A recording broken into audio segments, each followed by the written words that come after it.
Now, in the previous episode, we looked at manual mode and we spoke about how it is the first step to taking control of your images. But where do you start? What do those settings look like? And how do they change across all of these different types of photography? Today, we're going to give you a cheat sheet with all of the camera settings you need for professional photos. And at the end, we'll take what we've learned and we'll take you on a night photo shoot to see if the theory really holds up. We'll explore all of that in this episode.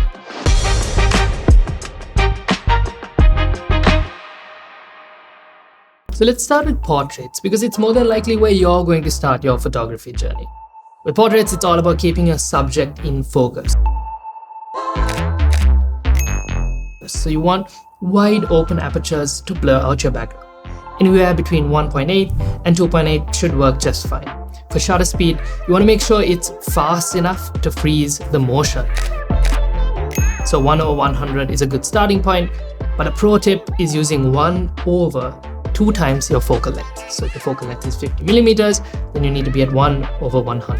For ISO, you just have to raise your ISO to meet correct exposure. Lower ISOs tend to be better, so anywhere between 1 and 400 should be just fine for outdoors.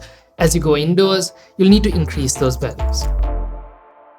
For landscapes, it's all about details. You want to close down your aperture so you get the maximum depth of field.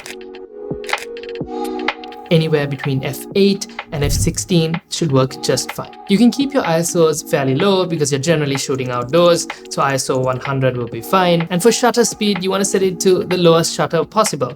Generally, landscapes are on a tripod, so you can get away with some pretty slow speeds. For action and sports, it's generally the opposite. You need to try and freeze the action, so it's all about shutter speed.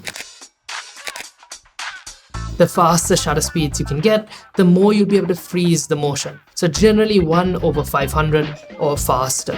The aperture matters less. If you're shooting sports or action photography, then you're generally using a telephoto lens, which means you are going to be restricted by the aperture on your lens. So f2.8 to 5.6 works fine.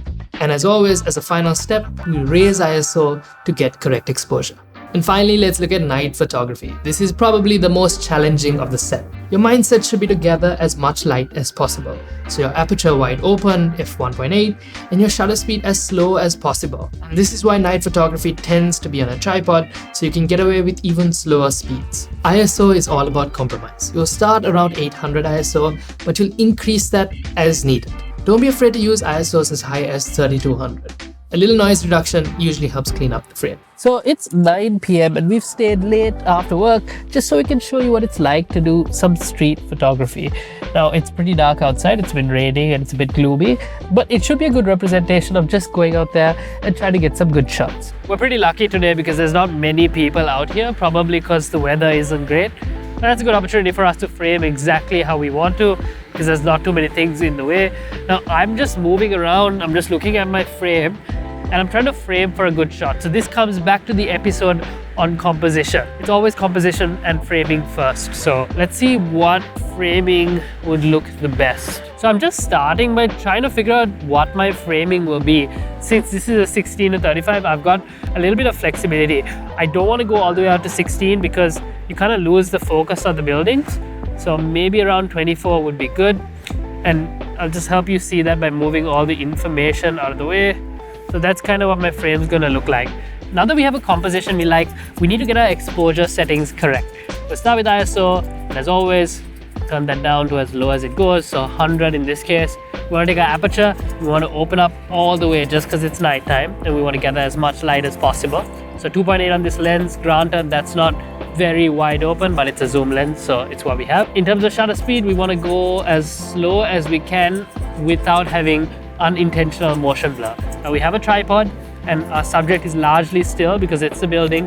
The only motion we have is the city traffic, and I'm okay to have that blurred out. So let's go over to shutter speed.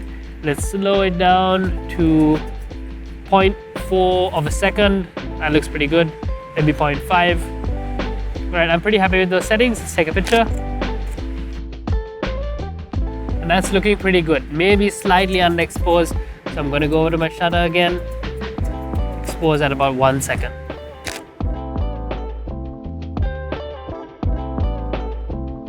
So night photography is just so challenging because for one, there is no light, and without light, there's no photos. So extracting light from the environment becomes inherently a lot harder.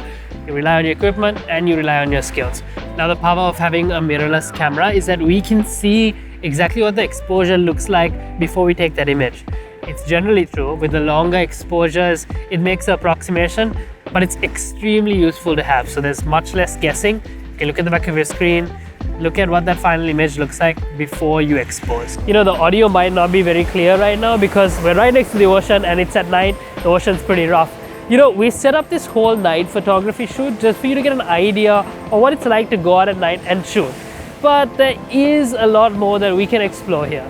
That's something you want to see us do, let us know in the comments. Now, if you followed us so far, hit that subscribe button. That just lets us know that you like what we're doing.